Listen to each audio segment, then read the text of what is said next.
mendengarkan podcast ini. Banyak orang beragama Kristen tetapi tidak mengikut Tuhan Yesus.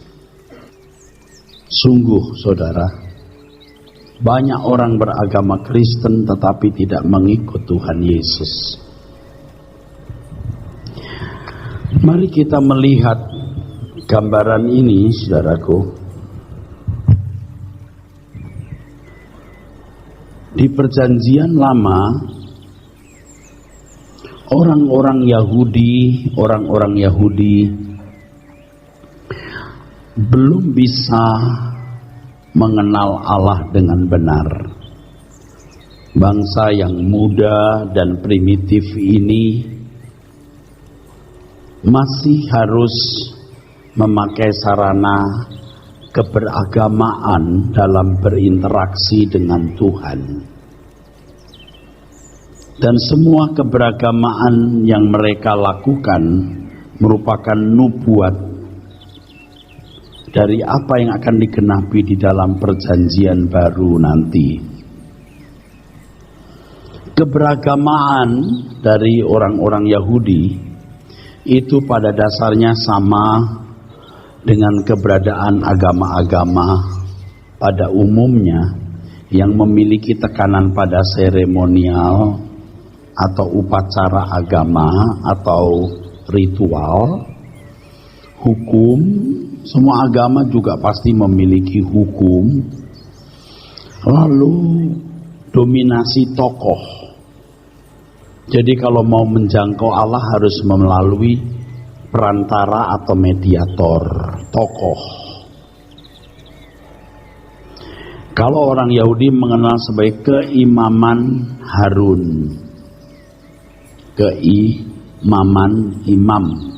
keimaman Harun. Kalau orang Yahudi, seremonial ini diatur dalam satu aturan yang disebut hukim. Sedangkan hukum mereka berpijak pada 10 perintah Allah yang butir-butirnya ada dalam peraturan undang-undang sipil atau semacam syariat, sampai pada masalah ekonomi seperti syariah. Mereka sebut sebagai misi patim. Ketika Tuhan Yesus datang ke dunia, Tuhan menggenapi semua yang dinubuatkan. Ritualnya tidak lagi berbentuk upacara agama, tetapi menyembah Allah dalam roh dan kebenaran. Domba tidak lagi perlu dikorbankan karena domba yang sesungguhnya adalah dirinya sendiri, anak domba Allah. Tidak lagi pakai sembahyang yang berkiblat ke Yerusalem dengan tata caranya. No need, tidak dibutuhkan. Hukum, bagi orang Kristen tidak ada hukum-hukum yang mengatur tetek mengek. Satu kata saja, kasih. Kasih, apa itu kasih? Kasih itu bukan mengasihi dengan memberi uang. Kasih itu bukan sekedar tindakan baik menolong orang. Allah kasih adanya. Artinya kasih itu adalah semua tindakan yang sesuai dengan pikiran dan perasaan Allah. Jadi kalau orang Yahudi menyebut Torah is my law, Taurat adalah hukumnya. Orang percaya berkata the Lord is my law, memiliki pikiran perasaan Kristus, how to think, how to make decision, how to choose, how to act in everything we do like Jesus. Memiliki mindset cara berpikir seperti cara berpikirnya Tuhan. Jadi bukan hukum lagi. Keimaman Harun sudah tidak dibutuhkan sebab Kalau orang Israel menemui Tuhan harus melalui Imam Harun, ya. Setahun sekali imam bisa bertemu dengan Allah. Keimaman Harun artinya keturunan dari Harun, dari suku Lewi. Tetapi kalau kita langsung ketemu Tuhan, perantara kita Tuhan, saudaraku. Nah, untuk itu saudaraku, kita harus mengerti dengan benar Injil. Injil harus mengerti dengan benar Injil. Apa Injil itu? Evangelion. Indah, Angelion itu news, good news, kabar baik. Masalahnya baik yang bagaimana? Baik menurut siapa? Baik untuk siapa? Injil kabar baik, baik menurut Tuhan dan baik untuk Tuhan dalam proyek keselamatan atas manusia. Kata baik di sini tidak boleh diartikan salah. Kalau orang mengartikan salah, pasti gagal mengenal Injil. Pasti balik ke sini. Pasti balik ke sini. Dan sekarang sebagian besar orang Kristen balik ke sini. Injil itu kabar baik, baik menurut Tuhan. Baik untuk Tuhan dalam menggenapi karya keselamatan Allah dalam Yesus Kristus. Yaitu bagaimana manusia diberi kuasa supaya menjadi anak-anak Allah.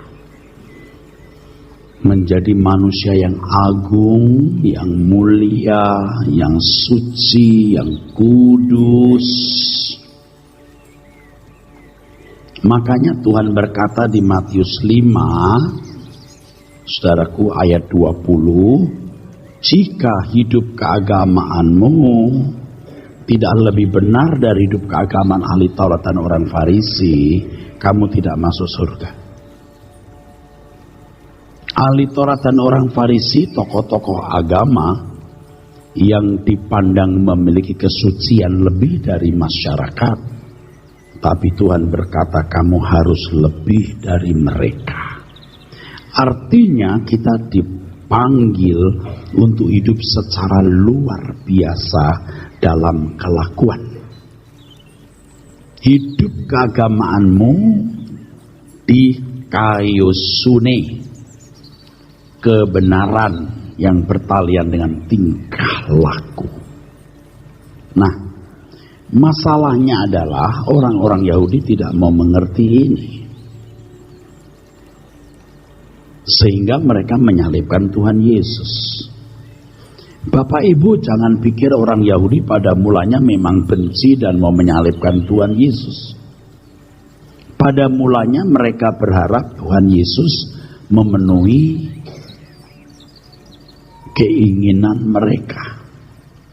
Coba orang-orang yang tadinya dibaptis Yohanes Pembaptis berbondong-bondong ikut Tuhan Yesus. Pendengarnya lebih dari 5.000. 5.000 itu laki-laki saja. Di Yohanes 6 ayat 15 Tuhan Yesus mau diangkat jadi raja. Mereka itu sebenarnya bukan mau menyalibkan Tuhan Yesus, mau memanfaatkan, mau menggunakan Tuhan untuk memenuhi keinginan mereka. Mereka mau meninggikan Tuhan, di balik peninggian itu mereka mendapat keuntungan, mendapat apa yang baik menurut versi mereka. Jadi ketika keinginan mereka tidak dipenuhi, berbalik. Ketika Tuhan berkata darahku benar-benar minuman dagingku benar-benar makanan di Yohanes pasal 6, Yohanes 6 ayat 66, murid-murid mulai mengundurkan diri. Tidak mau ikut Tuhan. Lalu klimaksnya mereka berkata, salibkan dia. Salibkan dia. Demikian pula dengan murid-murid Tuhan Yesus. Pada mulanya murid-murid Tuhan Yesus ini mau merubah nasib. Dari tukang tangkap ikan, dari rakyat jelata mau jadi pejabat tinggi. Makanya mereka bertengkar. Siapa yang besar di antara mereka? Sampai mamanya, ditarik-tarik sama Yohanes dan Yakobus, tarik-tarik buat minta kepada Tuhan Yesus supaya nanti mereka boleh duduk di sebelah kanan kiri Tuhan. Tuhan menjawab apa? Kamu tidak tahu apa yang kamu minta. Emangnya kamu mau minum cawan yang kuminum? Tuh, itu penderitaan. Saudaraku, murid-murid Tuhan Yesus pun mau merubah nasib. Tapi Tuhan dalam kebijaksanaannya luar biasa. Membimbing dengan sabar, saudaraku. Tuhan Yesus tidak langsung berkata, tinggalkan agama Yahudi. Enggak bisa. Karena waktu itu murid-murid tidak mengerti. Kalau harus meninggalkan agama Yahudi, lalu beragama apa? Tidak beragama. Tuhan sebenarnya kalau mau jujur ngomong begini, jangan beragama. Lalu ngapain? Ikut aku. Ikut jejakku. Jadi manusia yang agung, yang mulia, yang suci, yang kudus. Makanya Yohanes 1 ayat 10, 11, 12, kamu diberi kuasa supaya kamu menjadi anak-anak Allah.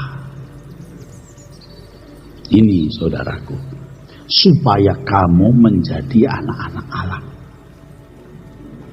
Jadi kuasa itu atau hak exousia itu bukan otomatis ya.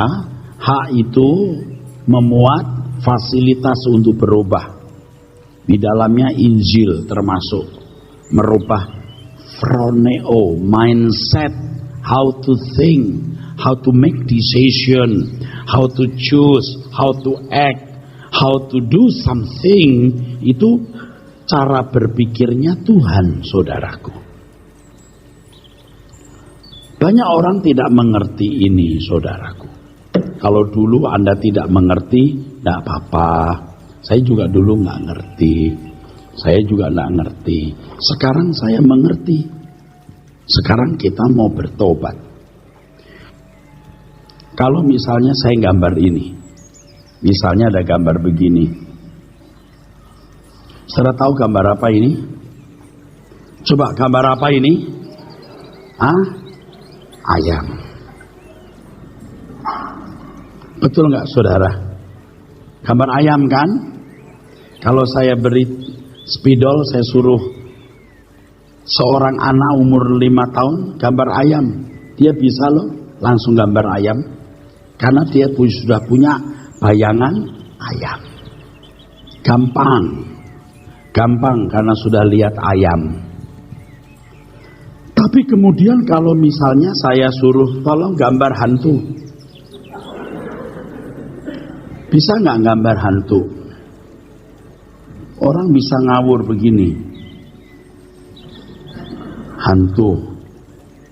Tinggal bayangan di apa? Yang satu gambar hantu begini. Ayo gambar hantu, yang satu gambar lagi hantu. Karena tidak jelas. Kalau misalnya nih Bapak Ibu, ada orang dari Eskimo bagian utara, tidak pernah lihat TV, tidak pernah bergaul orang, tidak pernah lihat ayam. Mau datang ke Indonesia, saya ajarin, pengen tahu ayam nggak? Begini ayam itu. Diajarin orang gambar ayam. Ini ayam. Dia percaya nggak? Bisa percaya, bisa tidak. Tapi begitu yang ngajar itu pernah sekolah gambar, Percaya itu ayam pernah sekolah gambar soalnya. Sampai di sini nangkep dulu? Nangkep, oke.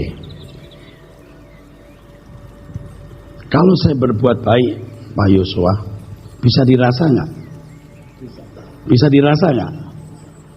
Nggak perlu ada gambaran dong, dirasa baik kan? Oke. Kalau you lihat ada orang berbuat jahat, bisa dirasa nggak?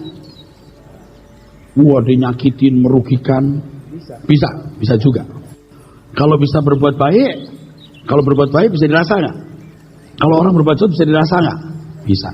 Yang berbuat jahat itu kita istilahkan apa? Setan, betul nggak? Kita lagi naik mobil tiba-tiba orang nyelonong lampu merah, setan, betul nggak? Tapi kalau lihat orang berkendara baik, sopan, kasih kita jalan, kita nggak bilang Tuhan, betul nggak? Kalau kita ada orang berbuat baik, Anda nggak bilang Tuhan kan? Kalau berbuat jahat, setan. Oke. Kalau di Rehoboth tuh pakai pikiran belajarnya, ya. Ini mau apa sih ini? Tunggu sebentar. Kalau anak Tuhan itu tidak cukup bisa dikatakan baik, harus mengikut Tuhan Yesus, artinya ikut jejaknya sampai memiliki keagungan pribadinya, mulia, suci, tidak bercacat, tidak bercela, sampai orang berkata, ini anak Tuhan. Barulah saudara bisa jadi saksi bahwa 2000 tahun yang lalu ada pria bernama Yesus yang menyelamatkan umat manusia, artinya mengembalikan manusia ke rancangan semula. Injil itu kabar baik menurut siapa? Menurut Tuhan. Untuk siapa? Untuk Tuhan dalam proyek keselamatan yang artinya berpulang nanti untuk kepentingan dan berkat bagi kita, karena kita diubah menjadi gambaran Allah. Sehingga bukan mulutmu yang menggambarkan Allah, perbuatanmu menggambarkan Allah.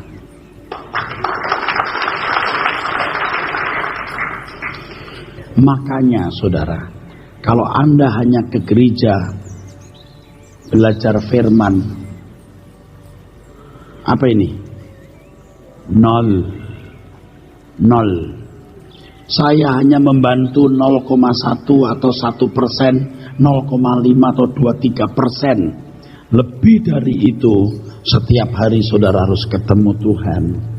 Minimal 30 menit, minimal 30 menit, standarnya 1 jam, supaya saudara-saudara sekalian sungguh-sungguh, saudara-saudara sekalian sungguh-sungguh bisa dididik Tuhan.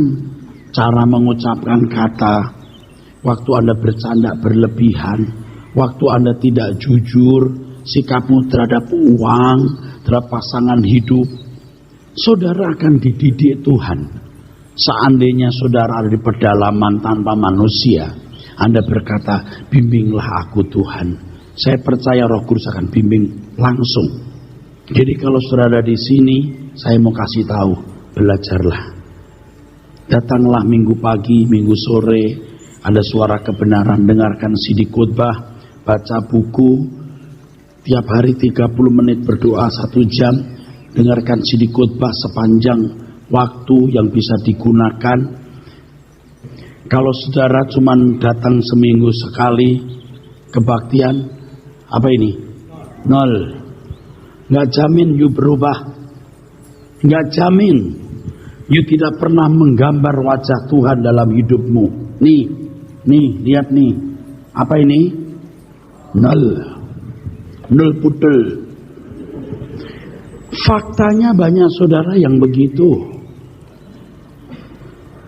Dulu saya lulus sekolah Alkitab, saya pintar khotbah, saya pikir saya cukup bisa menjadi pelayan Tuhan.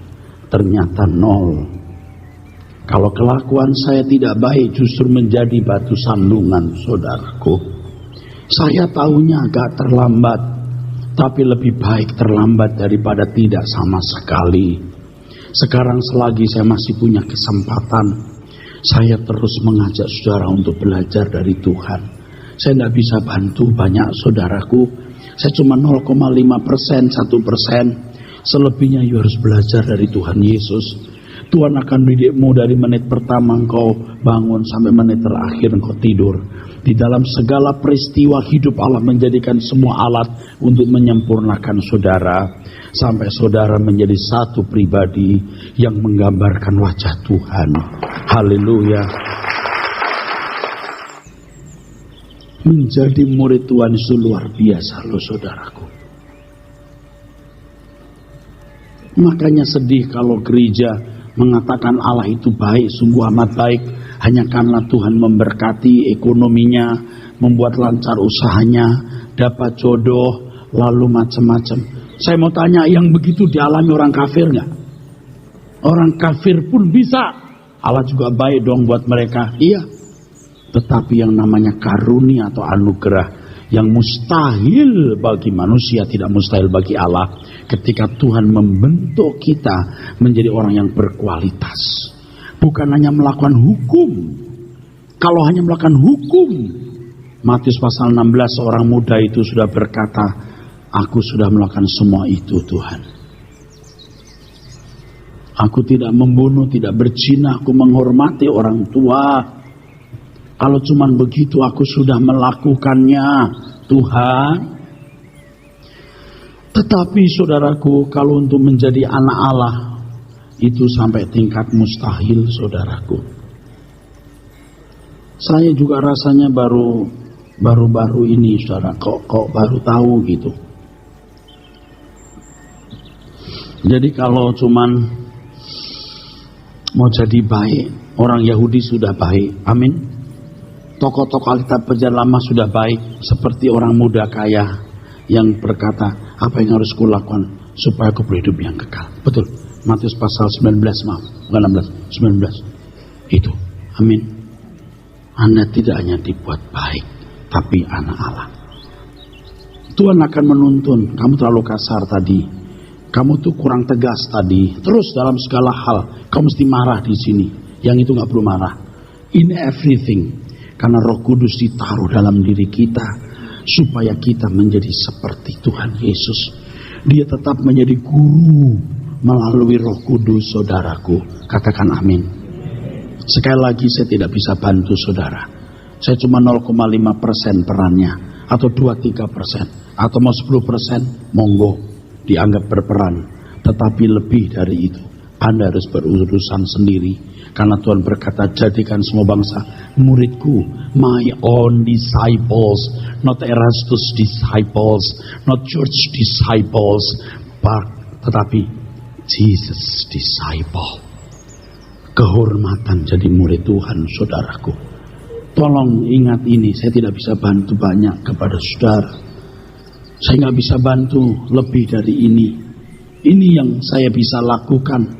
Dalam 7 hari, 7x24 jam, Anda mendengar khotbah saya 45 menit sampai 1 jam. Tidak berperan banyak, ya, belum tentu semuanya Anda bisa tangkap. Amin. Kembali soal apa yang baik tadi. Kalau Anda, saudara, hanya mau jadi baik, Anda pasti kembali ke agama, keberagamaan. Seremonial, ritual, betul nggak? Nggak mau capek, lewat pendeta saja didoakan, betul nggak? Tapi kalau orang mau menjadi sempurna, dia harus berurusan dengan Tuhan sendiri. Dia harus belajar punya phroneo. Hendaklah kamu dalam hidupmu bersama menaruh pikiran perasaan yang terdapat juga dalam Kristus, phroneo. Injil itu merampas orang dari kenyamanan. Sebab kalau orang mau menjadi murid Tuhan Yesus, dia harus meninggalkan segala sesuatu. Dia harus meninggalkan segala sesuatu dan menjadi murid Tuhan. Saudara mengikuti apa yang saya katakan? Kita mau berubah. Ibu-ibu berubah. Amin. Jangan berkata, aku sudah benar, you belum benar di mata Tuhan. You baru 6 atau 7. Tuhan mau 9 nilainya. Oke? 10 seperti Tuhan Yesus. Bapak-bapak semua, ya, kita mau berubah. Semua kita mau berubah. Atasan jangan sembarang-barang terhadap bawahan. Bawahan setia dan cinta atasanmu seperti kau mengabdi kepada Tuhan, kata firman. Jujur. Amin, saudara. Pokoknya perfect in everything. Sebab Tuhan Yesus yang berkata, you must be perfect. Jadi kalau Tuhan berkata kamu harus sempurna, Tuhan pasti memberi kita kemampuan untuk sempurna. Amin, saudaraku. Jangan saudara buang kebenaran ini. Keluar dari ruangan ini, Anda mulai masuk sekolah kehidupan. Saudara pasti akan dibimbing Tuhan. Lewat semua peristiwa, Tuhan mau menyempurnakan saudara. Amin. Jaga mulutmu, pikiranmu, dan seluruh hidupmu. Oke, saya belum hebat. Dan sekarang saya tidak hebat. Tapi semua kita mau bertumbuh. Sampai orang berkata, ini anak Allah. Saksi. Ketika melihat perbuatanmu, kota yang terletak di atas bukit mustahil tersembunyi. Mereka bukan hanya melihat kamu baik, tapi mereka melihat ada kerajaan surga dari mana kamu berasal. Kita jujur ya saudara, kita sedang menggugat tradisi gereja, menggugat kekristenan yang palsu, menggugat kekristenan yang agamani. Kita menggugat kesalahan itu. Makanya liturgi yang tadi kita lakukan itu hanya sarana. Kalau satu kali nanti liturginya pakai yang lain, lagu yang beda, tidak masalah. Yang penting hidup saudara tiap hari menyembah Allah dalam roh dan kebenaran. Amin, saudara. Setelah ini Anda boleh tidak ketemu saya, nggak masalah. Anda mau jadi anggota gereja sini mau tidak masalah. Kita nggak ada kepentingan. Kita punya kepentingan satu, hanya mau bertumbuh bersama sampai menjadi sempurna seperti Tuhan Yesus. Jangan anggap remeh apa yang saya katakan ini. Saudara sudah menyanyiakan banyak waktu loh. Tambah duit, tambah berliannya mengkilap, tambah gede, rumah tambah bagus, mobil tambah mewah. Kamu tidak mengerti untuk apa kamu hidup. Kamu membangun kingdom atau kerajaanmu di muka bumi. Padahal kita dipersiapkan untuk mewarisi kerajaan surga. Warisi, nikmati apa yang akan kamu terima, bukan menikmati apa yang kamu akan tinggalkan.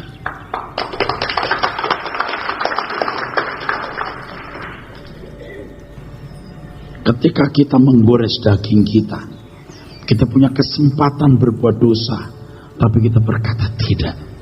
Ada damai yang melampaui segala akal di sini. Sungguh, ketika kita bisa menikmati materi yang bisa menghujani kita dengan berbagai fasilitas, kita berkata tidak. Saudaraku, ada sukacita dan damai yang melampaui segala akal. Luar biasa, saudaraku. Ketika kita melakukan kehendak Tuhan, ada damai yang melampaui segala akal. Ketika kita mengalah terhadap pasangan hidup kita, dulu pasangan hidup kita kalau ngomong gini kita nggak mau ngalah. Sekarang kita ngalah saja. Apa sih ruginya ngalah? Bapak-bapak perhatikan ya, ibu-ibu itu mau ngatur, itu kebutuhan jiwanya. Kalau dulu dia mau ini mau itu kita kelabrak aja, tapi sekarang ya udahlah ikuti saja. Biar dia seneng lah, udah ikuti aja. Kecuali dia berkata, "Pap, bacok pak." Ah itu nggak kita ikuti lah. "Pap, nyolong pap." Wah itu nggak kita ikuti deh. "Pap, kawin lagi." Apa lagi? Ya kan? Apa sih ruginya kita mengalah untuk hal yang nggak prinsip? Tapi kalau prinsip, jangan coba-coba. Siapapun kita akan lawan. Betul saudara? Karena kita takut akan Tuhan. Amin. Anda mengerti? Oke saudaraku, yuk kita mau memuliakan Tuhan dalam segala hal.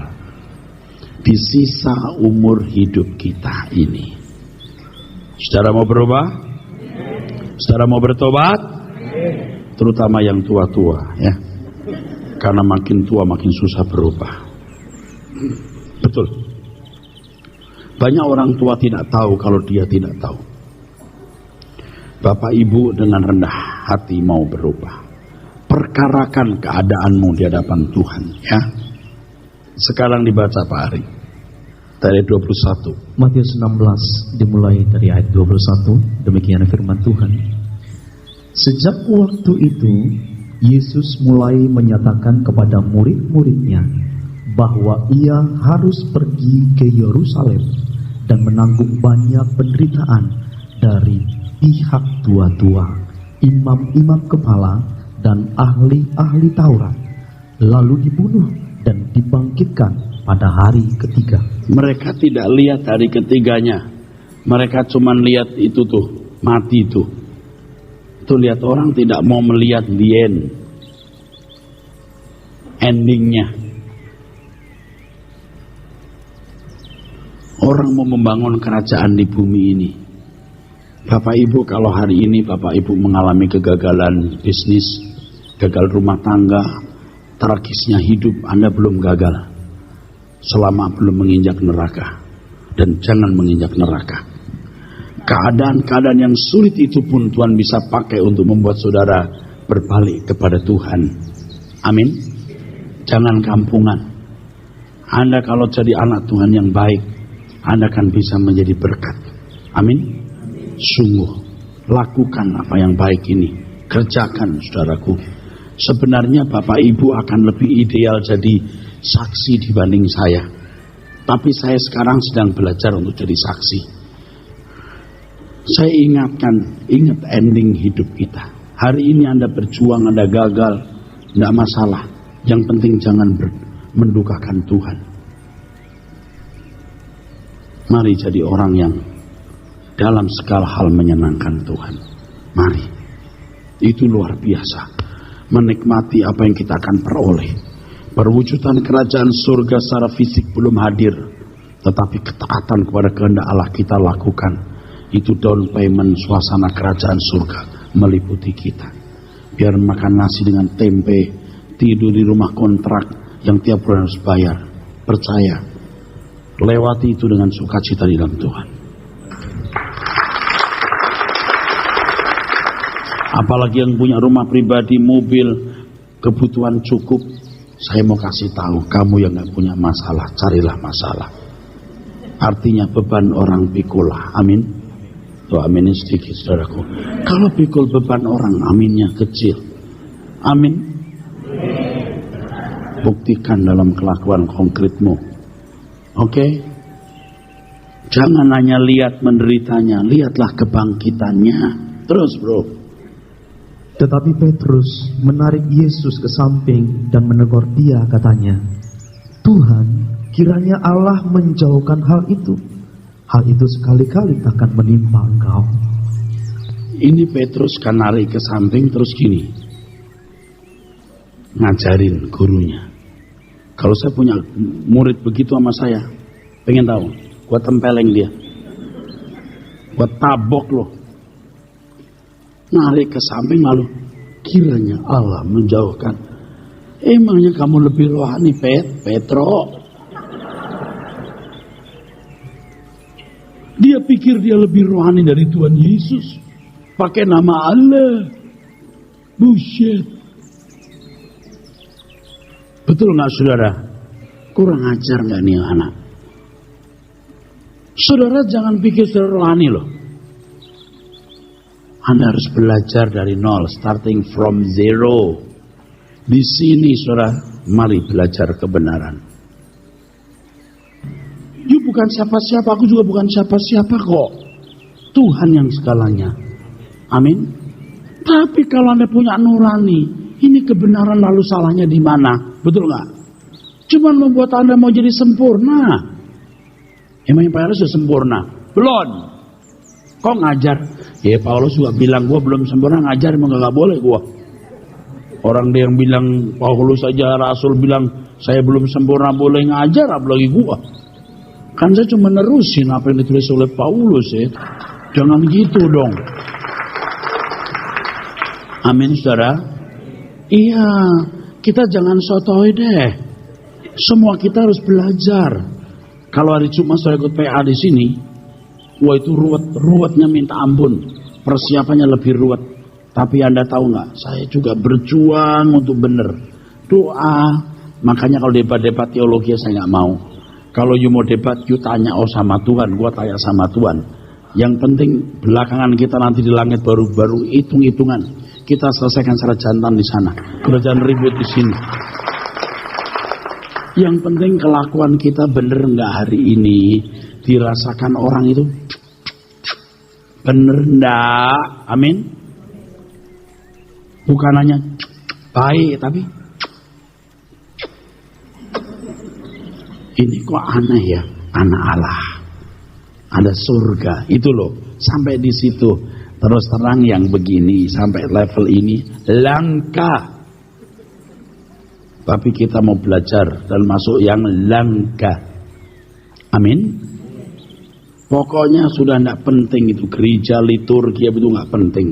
Itu hanya sarana. Intinya tiap hari mengikut Yesus. Nggak penting, liturgi itu nggak penting. Nanti mau nyanyi 2-3 lagu kayak mau tepuk tangan kayak enggak kayak. Tapi yang penting begini saudara. Sudah datang kemari diubahkan, diwarnai. Itu penting. Tuhan ingin ku dapat memancarkan. Jadi begitu datang ke Rehoboth, wah pulang betul-betul kayak Robocop ya, membela kebenaran ya. Oh, amin saudara. Kita berubah ya, bukan nama Rehoboth ya. Saudara betul-betul jadi saksi Tuhan. Setuju ya saudaraku? Kita mau berubah ya saudara. Kita rubah yuk. Semua sikap hidup kita, yuk kita berubah. Saya juga berubah saudaraku ya. Berubah saudaraku. Udah gak mau ribut-ribut ya. Oke, teruskan Pak. Ini ayat yang penting berikut ini. Maka Yesus berpaling dan berkata kepada Petrus, "Enyahlah iblis, engkau suatu batu sandungan bagiku, sebab engkau bukan memikirkan apa yang dipikirkan Allah, melainkan apa yang dipikirkan manusia." Kita biasa memikirkan yang dipikirkan manusia, jujur. Irama berpikir kita, pola berpikir kita, pola berpikir manusia pada umumnya. Sekarang kita berpikir apa yang dipikirkan Allah. Itu tanggung jawab saya sebagai guru, gembala sidang mengajar. Gini loh, how to think, how to make decision, how to choose something, how to act, how to do everything. Betul? Saya ajarkan saudara. Tetapi untuk latihan tiap harinya, Anda harus tiap hari. Amin. Saya senang ada di sini siang ini. Sampai ketemu minggu depan.